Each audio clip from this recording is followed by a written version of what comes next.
Chers amis, bonjour. Voici une conférence qui traite du sujet suivant. À la suite des saints, les vertus chrétiennes des serviteurs de la patrie terrestre. En exergue, je cite une phrase de Vatican II. Ceux qui se vouent au service de la patrie, qu'ils se considèrent eux aussi comme les serviteurs de la sécurité et de la liberté des peuples. S'ils s'acquittent correctement de cette tâche, ils concourent vraiment au maintien de la paix. Dans ce monde où la violence et le manque de respect confondent tout en prenant l'uniforme, quel qu'il soit, comme une cible, alors qu'il est une marque honorifique d'un homme serviteur d'une cause plus grande que lui, il n'y a pas d'hérésie ni de contradiction à penser que l'uniforme revêtu par les soldats, les gendarmes, les policiers, les gardiens de prison et les pompiers exige des vertus particulières que je nomme ici les vertus de l'uniforme. Ainsi, si les vertus sont loin d'être uniformes, l'uniforme porte en lui bien des vertus. De tout temps, l'uniforme est le signe d'une appartenance à une patrie. Celui qui veut le revêtir fait le libre choix de le recevoir et de l'honorer, après avoir pris conscience de la mission qui est intrinsèquement liée au fait de le porter. Le porteur de l'uniforme devient ainsi un serviteur. Ce n'est pas pour rien si le mot de service est étroitement attaché à ce portement. Cependant, il ne faut pas penser que tous les serviteurs d'une patrie possèdent un même esprit ou les mêmes idées, voire la même foi ou le même athéisme. Ce qui fait la grandeur du serviteur, en l'occurrence du soldat, c'est qu'il met tout son être au service d'un idéal patriotique qui transcende les idées partisanes. La patrie a besoin de tous ses enfants. L'histoire nous le montre avec grandeur, comme par exemple la réponse à l'appel du 18 juin 1940 lancé par le général de Gaulle depuis Londres en vue de la libération de la France, revêtant pour ce faire l'uniforme de la résistance. Ce fut aussi le cas en 1914, lorsque des hommes de tout parti politique et de toute idéologie et croyance ont créé une véritable fraternité d'armes et d'âmes, utilisant à ce moment-là une fraternité d'armes uniforme pour un idéal commun lié à la défense de la patrie. Pour honorer cet uniforme qu'il choisit de revêtir et qui le fait devenir soldat, qu'il soit du feu, fantassin, cavalier ou gardien de la paix et de la liberté, l'homme doit acquérir un savoir-faire, un savoir-être et un savoir-donner. Il ne peut le faire par ses propres facultés, même si sa volonté est requise. Il a besoin d'exemples et de modèles, qu'ils soient contemporains ou bien enracinés dans une histoire. Or, il se trouve que l'histoire militaire regorge d'hommes valeureux qui montrent que la vie de la soldatesque se conjugue très bien avec une vie vertueuse qui, de fait, s'avère nécessaire pour que le service de la patrie ne soit pas qu'un concept vide, mais qu'il recèle en lui-même une noblesse d'état qui lui donne la force d'aller jusqu'au bout de la mission reçue. Parmi ceux-là, il y a des soldats chrétiens. Cette vie vertueuse peut parfois être liée à une vie spirituelle bien ancrée, c'est-à-dire qui ne lésine pas sur la foi ni ne rabote pas les angles qui voudraient la cantonner à une réflexion purement privée sans aucune prise sur la vie quotidienne. Le soldat chrétien sait que sa foi reste sa colonne vertébrale. Ainsi, il existe dans l'histoire militaire quelques illustres personnages qui ont fait de leur vie de soldats et de serviteurs d'une patrie un témoignage de foi qui affirme de facto leur désir de servir aussi la patrie du ciel, celle-là même vers laquelle chaque homme marche.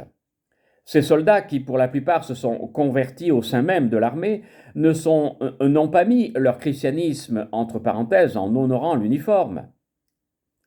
Parmi ces amis de Jésus qui ont porté des armes de fer et qui ensuite ont choisi de se servir des armes de feu issues des vertus attisées par l'Esprit Saint, il est judicieux de faire mémoire de certains d'entre eux. Saint Longin, le centurion romain, ouvre la liste. Originaire de Cappadoce, Longin était centurion de soldats romains au moment de la Passion du Christ. La tradition voit en lui le centurion qui conduit Jésus au calvaire. À la mort de Jésus, il perce le côté du Sauveur avec une lance. Il aurait été chargé de garder son tombeau et selon la tradition, il est témoin des grands prodiges réalisés au moment de la résurrection. Sa foi s'éveille alors. Après son temps de service, Longin quitte l'armée et après avoir reçu le baptême, il aurait évangélisé la Cappadoce durant 28 ans. C'est le début du christianisme dans la région. Selon la tradition, c'est en effet ce centurion romain qui confessa la foi au pied de la croix. Vraiment, cet homme était le Fils de Dieu. Saint Maurice, devenu le saint patron de l'arme de l'infanterie, et ses compagnons de la Légion thébaine sont de véritables héros de l'Évangile. Selon la tradition, dès que Maximien devint empereur d'Occident en 286, une grande persécution toucha les chrétiens. L'empereur fit venir de Thèbes, en Égypte, une légion pour assurer cette extermination. Or, parmi les 6000 soldats qui la composaient, certains étaient chrétiens. Ces derniers, refusant d'exécuter ses ordres et de prendre part à une cérémonie païenne, furent exécutés. Parmi ces martyrs de la foi se trouvait le décurion Maurice. Plus tard vécut saint Martin, 316-397. Martin, sans doute un centurion de l'armée romaine, né dans une famille païenne en Hongrie actuelle. Il suit les traces de son père qui fut soldat.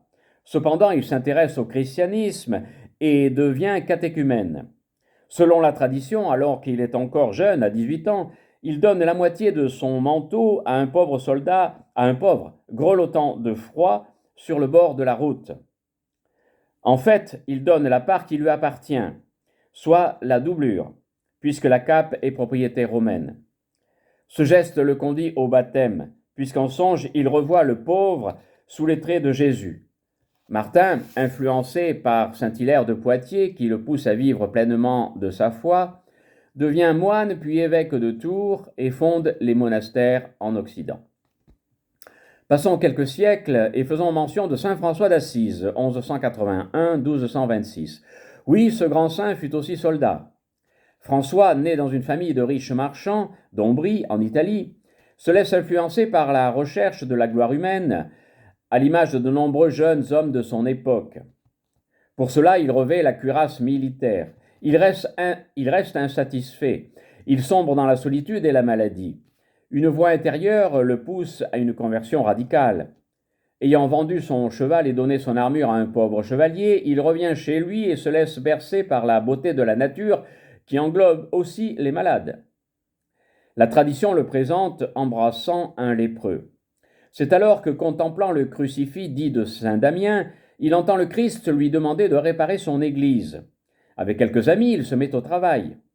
Pour cela, devant son père, il se dépouille de tout ce qu'il possède et se met sous la protection de l'église. On connaît la suite. Il devient, aidé de ses compagnons, un véritable soldat de la foi partout où il est envoyé. Et que dire encore de saint Ignace de Loyola, 1491-1556 ? Originaire du Pays basque espagnol, le soldat Ignace possède un tempérament téméraire.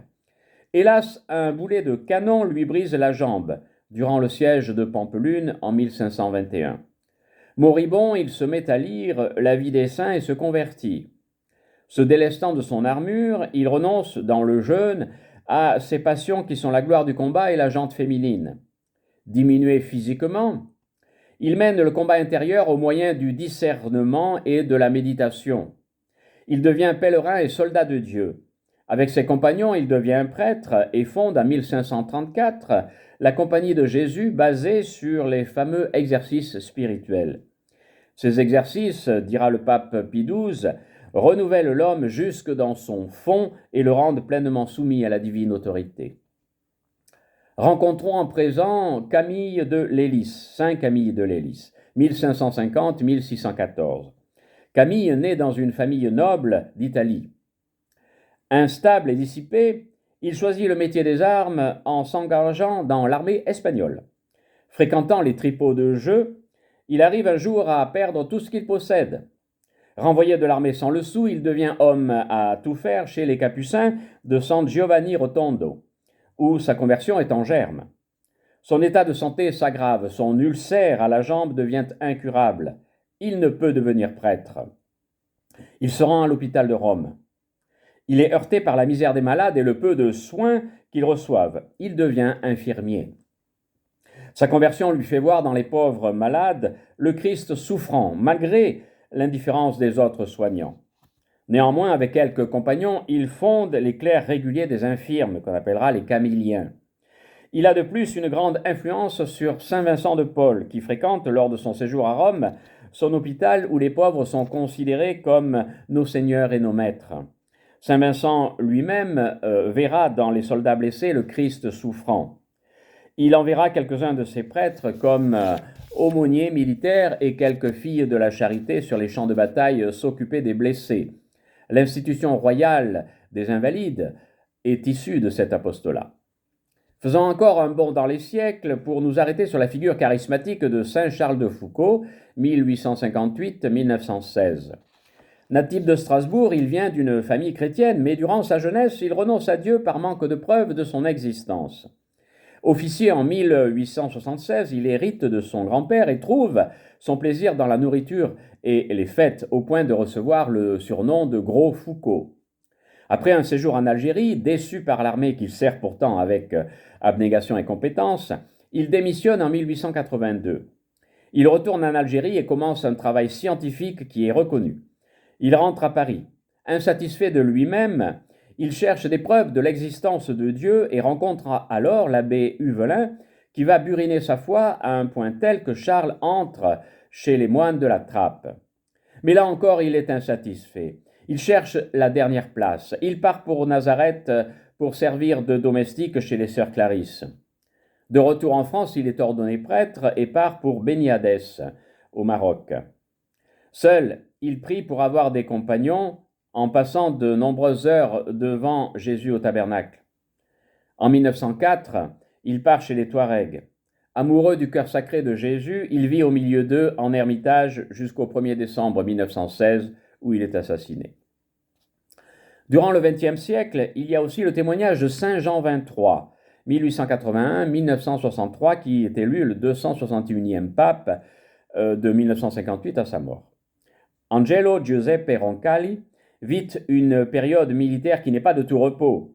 Incorporé dans l'infanterie en 1901 pour que son frère reste dans l'exploitation agricole de ses parents, il est également envoyé au front lors de la Première Guerre mondiale. En 1915, il sert dans le service de santé des armées comme sergent de l'infanterie royale italienne, avant d'être appelé comme aumônier militaire.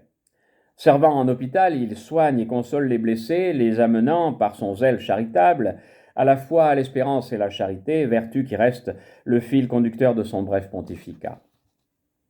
Ces témoins ne sont que quelques exemples charismatiques parmi tant d'autres. Au tout début du christianisme, alors que l'Empire romain était païen, des chrétiens ont accepté d'entrer à son service en étant soldats, car ils pensaient que cette civilisation était faite d'ordre, de justice et de paix, une bonne base pour qu'elle puisse recevoir le Christ en son sein.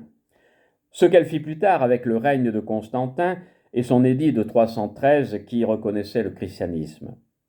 La présence au sein de l'armée ne leur semblait pas contradictoire avec leur idéal chrétien.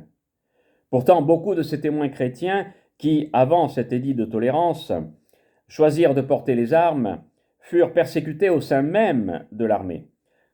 Pour autant, leur loyauté ne fut jamais mise en doute.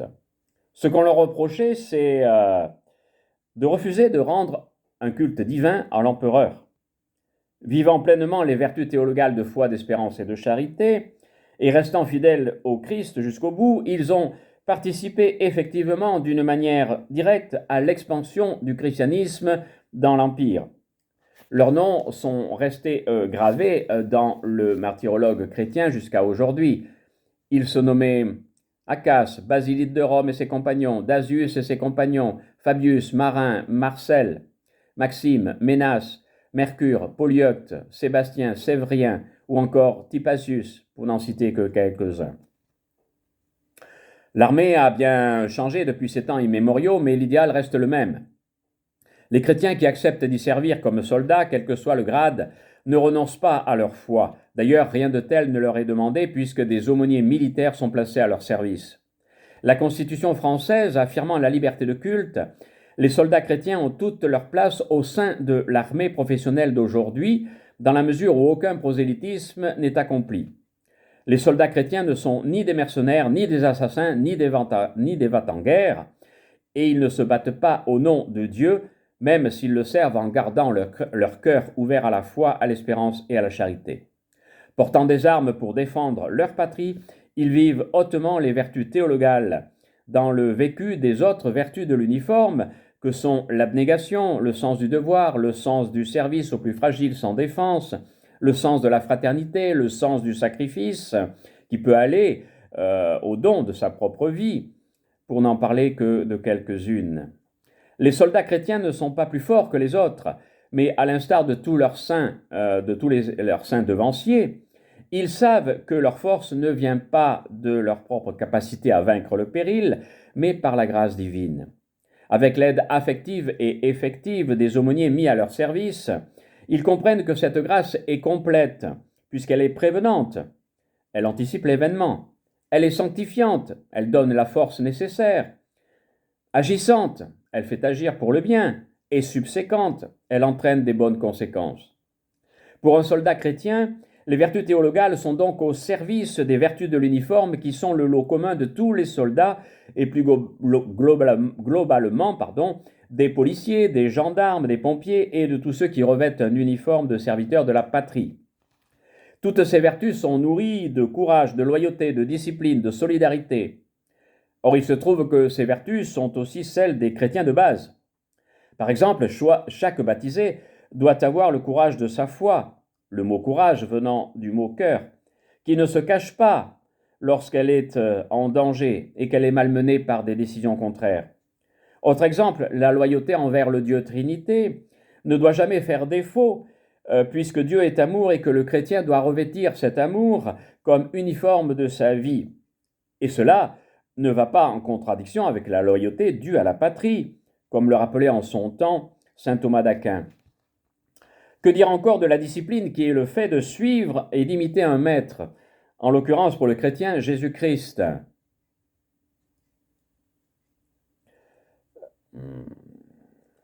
Même si, là encore, il n'y a pas de contradiction à obéir aux ordres militaires destinés à servir le bien commun. Enfin, la solidarité est une action nécessaire au point qu'elle prend le nom de charité puisqu'elle laisse passer Dieu à travers les gestes bienveillants. Là aussi, il n'y a pas d'opposition avec la notion de fraternité d'armes qui colore la vie des soldats. Il n'y a donc aucune antinomie lorsqu'un chrétien choisit de porter l'uniforme et de vivre de ses vertus, dans la mesure où le corps militaire ne le persécute pas pour sa foi et respecte la sacralité de sa personne. Les saints aïeuls de nos soldats chrétiens d'aujourd'hui ont souvent quitté le service militaire en raison de cette absence de reconnaissance de leur foi. Ne pouvant plus vivre de l'armée, qui, ne respectant aucune de leurs vertus, préféraient opter pour les vices de la gloire humaine, ils ont quitté l'institution, soit par le martyre, soit par le renoncement aux armes. Aujourd'hui, l'armée a changé, elle vit ouvertement des vertus et ne cherche pas la gloriole des lauriers humains. Ces vertus de l'uniforme sont vécues avec le sens de l'honneur et de la fidélité, une des devises de la Légion étrangère par ailleurs. Elles sont vécues avec le respect de soi-même et des autres, et in fine habillées de dévouement à la patrie et à ses habitants en vue du vivre ensemble. Ces vertus qui sont fièrement enseignées en école puis effectivement vécues sur le terrain ont pour objet de former des personnes volontaires à aller au bout d'elles-mêmes, utilisant pour ce faire l'aguerrissement et la connaissance d'une patrie. Ces vertus, acquises petit à petit dans le cadre d'une formation militaire, éthique, individuelle et collective, intègrent le soldat au sein des forces de l'ordre et non des forces de violence. Il est bon de rappeler ici que le mot violence vient du latin violentia, signifiant abus de la force. Pour l'exprimer d'une façon lapidaire, même si parfois la frontière entre l'une et l'autre est ténue, la force est une vertu et la violence est un vice. La force se contrôle, la violence est hors contrôle. La force est servie par un groupe et formée à cela. La violence est souvent individuelle et sans fondement éthique. Le mot ordre, quant à lui, vient du latin ordo qui renvoie au rangement, à la maîtrise, à la hiérarchie. Faire acte de violence correspond à un usage incontrôlé, voire anarchique de la force qui transgresse la loi.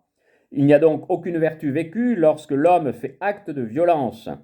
souvent non réfléchi et personnel, contrairement à l'exercice de la force, exercé collectivement, qui est toujours réfléchi, pensé, maîtrisé et analysé pour qu'il apporte un bien profitable à tous. C'est une des raisons pour lesquelles les soldats, qui agissent non pas en leur propre nom, mais en celui de la société commandée par l'entité politique, méritent le respect de la population qu'ils défendent vaille que vaille, parfois contre des vents violents très contraires et jusqu'au don possible de leur vie pour cette mission reçue et assumée en toute conscience. Mieux encore, la patrie qui leur octroie la mission de serviteur se doit d'être vertueuse dans le soutien qu'elle leur apporte. Elle a l'obligation d'être à la hauteur de leurs besoins et de leur espérance en ce qui concerne le soutien psychologique et les moyens déployés. En retour de leur dévouement, elle leur doit le respect et la reconnaissance. Les soldats chrétiens savent cela, au même titre que les autres. Et lorsqu'au sein d'un groupe organisé militairement, la violence risque de prendre le dessus en raison d'un désir caché de violence ou autre, les soldats chrétiens doivent être en mesure de tempérer les esprits et de redonner la confiance en la mission reçue de la patrie et le désir de servir le bien commun, celui-ci surpassant le bien individuel. Là aussi, le témoignage de leur foi à l'image de celui de leurs illustres devanciers qui restèrent toujours guidés par l'amour du Christ pour tous. Les vertus de l'uniforme sont bien pertinentes lorsque l'on sait tout cela. Elles ne doivent pas être sous-estimées par la hiérarchie militaire, qui d'ailleurs n'a de sens que si elle-même repose sur leur solide socle. Cette même hiérarchie doit aussi savoir que les vertus théologales, vêtues par les soldats chrétiens, ne diminuent pas leur efficacité sur le terrain et dans la vie fraternelle, mais au contraire, les irisent d'un sens noble et constructif pour l'ensemble du corps militaire. Chacun doit également savoir que la noblesse de ce corps rejaillit sur l'ensemble de la patrie et de ses membres, et que ceux-ci devraient alors avoir un regard bienveillant sur la mission exercée, car elle rejaillit sur le bien de tous. Il est évident qu'à partir du moment où l'on connaît l'existence de ces vertus de l'uniforme et que l'on prend acte de leurs effets positifs, on n'a plus envie de hurler avec la meute qui, lorsqu'elle est mal dirigée, se charge aisément de jeter l'opprobre sur ces serviteurs du bien commun, hommes et femmes, croyants ou non, qui, comme tout un chacun, sont confrontés à l'émotion, à la peur et à bien d'autres facteurs tout aussi déstabilisants. Ici intervient sans doute encore la pertinence du soldat chrétien. Celui-ci sait que la porte de la foi est toujours ouverte, que l'espérance ne le déçoit pas et que la charité est inventive à l'infini. Vêtu de cet uniforme spirituel que sont les trois vertus théologales, il peut prendre exemple sur ces devanciers qui, par leur témoignage de fidélité au Christ, restent des balises de lumière pour sa vie, qui elle-même devient un témoignage pour ses camarades qui ne sont pas encore chrétiens. Le soldat désireux de vivre le baptême qu'il a reçu ne cesse jamais, la grâce de Dieu aidant, d'être une épaule de soutien et de partage fraternel, aussi bien dans la joie que dans les larmes. Aidé par les aumôniers, il le fait en poursuivant l'œuvre spirituelle des grands saints qui furent des soldats avant que l'histoire de l'Église en fasse des éminents missionnaires de l'Évangile. Ainsi, par sa foi, son espérance et sa charité chevillées au corps, au cœur et à l'âme, il a la mission de spiritualiser les vertus de l'uniforme qu'il accepte de revêtir pour servir la patrie, ces vertus de l'uniforme dont je fais ici un petit inventaire. La vertu de service. Servir une patrie n'est jamais une porte ouverte sur la haine des autres nations. Ce service est fondé sur l'amour des siens sans jamais éprouver la haine des autres. La plupart des premiers soldats chrétiens romains ont parfaitement vécu cette vertu et sont devenus des exemples en ce sens. Serviteur d'une cause plus grande que lui-même, le porteur de l'uniforme, habit reçu à l'issue d'une formation physique, morale et psychologique, et remise par des instances politiques responsables de la patrie, le militaire se doit de cultiver en lui, nonobstant ses états d'âme et sa situation particulière, la vertu de service qui ne connaît ni d'heure, ni de temps, ni de fatigue et encore moins de refus. Cependant, n'étant pas un super-héros de bande dessinée, il doit parfois prendre sur lui-même pour vivre ce temps de service au profit des personnes qui ne seront pas toujours reconnaissantes de son dévouement et qui parfois même se montreront assez exigeantes et violentes. La vertu de service se conjugue donc avec un certain détachement de soi et un attachement assuré auprès d'un groupe soudé et d'un chef vertueux, l'un et l'autre étant un soutien humain indispensable au bon déroulement de la mission. On voit que le soldat chrétien peut avoir un certain avantage pour vivre cette vertu, puisque lui-même, depuis son baptême, est serviteur de Dieu qu'il envoie servir et aimer les hommes, tous les hommes, y compris les ennemis. La vertu d'abnégation. La vertu du service se vit dans la vertu d'abnégation qui est la force de la disponibilité quasi totale. Parce qu'elle est vécue communautairement, cette abnégation transcende la crainte de l'événement dangereux, comme par exemple une opération militaire ou de sécurité qui n'est jamais effectuée de manière individuelle et encore moins individualiste. L'abnégation permet d'appréhender le fait que la violence qui déclenche l'action ne doit pas entraîner une surviolence qui serait très mal vécue par les bénéficiaires de l'intervention. La vertu d'abnégation requiert donc, bien sûr, une formation humaine adéquate. Là encore, le soldat chrétien possède un avantage puisqu'il sait qu'il reçoit en lui la force de la paix du Christ, cette paix intérieure qui colore et guide la paix extérieure. L'abnégation se vit donc d'une manière personnelle mais encore constituée, en groupe de combat ou d'intervention, armés ou non.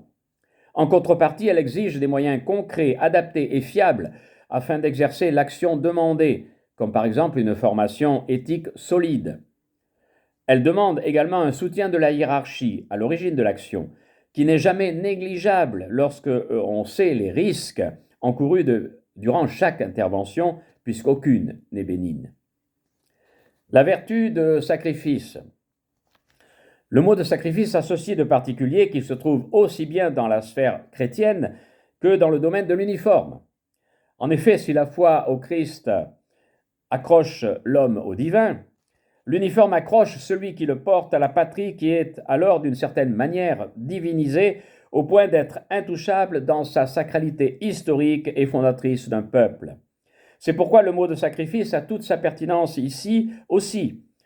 Le soldat chrétien, en lien avec la passion du Christ et les témoins martyrisés pour leur foi, en connaît bien la définition.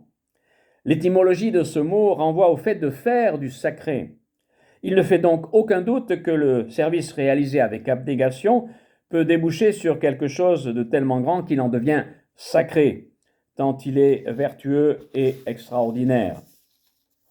Il ne s'agit pas forcément de perdre sa vie en sauvant celle des autres, mais d'exercer une vertu de détachement de soi liée aux 4 vertus cardinales que sont la prudence, la tempérance, la force d'âme et la justice. Il s'agit aussi, et peut-être surtout, du respect envers la patrie.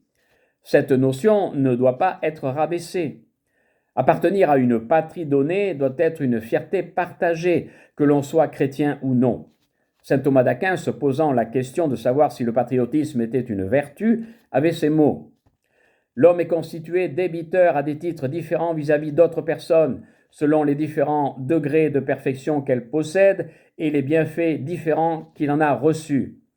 À ce double point de vue, Dieu occupe la première place, mais ce titre convient aussi secondairement à sa patrie. De même qu'il appartient à la religion de rendre un culte à Dieu, de même, à un degré inférieur, il appartient à la piété de rendre un culte à la patrie. C'est donc en vertu du respect dû à la patrie que se joue le sacrifice. La vertu du don de soi. Sauver ou périr est la devise des sapeurs-pompiers. Certains ont vécu cela jusqu'au don suprême de leur vie pour en sauver une autre. On ne peut pas être plus clair sur le sens à donner à la vocation de ce corps d'élite. Même si les mots sont différents, cette idée existe chez les autres porteurs d'uniformes. On sait que les actions menées lors des situations de détresse de toutes sortes peuvent rendre malheureusement la perspective de la mort comme possible. Là aussi, le soldat chrétien possède un indéniable avantage. En effet, par le Christ, il sait que la mort, même si elle est redoutée, est le passage vers la vie lumineuse de Dieu. Cependant, le soldat chrétien n'est pas plus fort qu'un autre soldat face à cette perspective de la mort. Il doit conforter sa foi en l'espérance du royaume de Dieu, grâce, là encore, au témoignage donné par les saints de l'Église qui furent soldats. Ainsi que l'on soit soldat chrétien ou non, cette vertu s'apprend, se cultive et se nourrit dans un esprit de communion qui doit être entretenu depuis le donneur d'ordre jusqu'à l'exécutant. Si par malheur, la vie d'un serviteur est offerte durant ce service, celle-ci doit être honorée à sa juste valeur et lue comme un témoignage fraternel de fécondité posthume qu'il convient de mettre en évidence, notamment pour les jeunes recrues. À ce moment-là aussi, le soldat chrétien a un témoignage de foi à apporter à ses camarades, un témoignage fort qui pense les cœurs et les âmes, même si lui-même est très atteint par la tristesse. La vertu de la fraternité d'âme et de l'arme. L'arme n'est pas toujours un fusil chargé et prêt à l'emploi belliqueux. Il y a une arme qui soigne. Les vertus de l'uniforme possèdent cette arme de bien. Elle soutient les cœurs fatigués. Elle panse les plaies des esprits blessés. Elle irrigue les âmes desséchées. Elle a pour nom la fraternité d'armes. Elle n'a pas besoin de la foi chrétienne pour exister, mais la foi chrétienne lui donne une dimension sacrée et inviolable. Cela est surtout vrai lorsque cette fraternité d'armes passe par la fraternité de l'arme. Cela est encore plus vrai lorsque cette fraternité de l'arme, qui fait plier les corps et les cœurs, doit devenir une fraternité d'âme qui relève et réchauffe. Cette fraternité d'armes, cette arme de la fraternité, est essentielle pour ces communautés d'hommes et de femmes qui se consacrent à la vie des autres. Souvent soumis à une pression de travail qui ne regarde pas la fatigue, mais seulement le secours à apporter, souvent ballottés par des événements qui les bousculent et ne leur donnent pas le beau rôle, cette fraternité d'armes devient le ciment de leur mission. Les soldats chrétiens doivent en quelque sorte être le moteur de cette vertu de fraternité, eux qui se savent frères du Christ et frères de tous les hommes. Je conclus. Il n'y a pas de contradiction à vivre les vertus de l'uniforme lorsque l'on vit déjà les vertus théologales que sont la foi, l'espérance et la charité. Le soldat chrétien, qui, comme tous les soldats, porte sur lui une arme défensive, comprend cela. Serviteur du Christ, il est de fait serviteur des hommes. Dès le début de l'histoire chrétienne, des hommes ont témoigné de leur foi au sein des armées, non pas dans un prosélytisme forcené, mais par l'esprit de service, de don de soi, d'abnégation et de sacrifice. Ils l'ont fait à l'instar de tous leurs camarades, mais l'amour a humanisé leur mission. Par l'amour initialement reçu du Christ, cet amour qu'ils doivent porter aux ennemis, comme le leur demande justement Jésus, ils humanisent aussi la guerre dans le respect de l'adversaire qui ne doit jamais être rabaissé au rang d'un animal sans âme. Depuis le début du christianisme, les soldats chrétiens sont le levain dans la pâte, un levain discret, mais qui donne un goût sacré à tout homme, soldat ou non, ennemi ou non. Merci.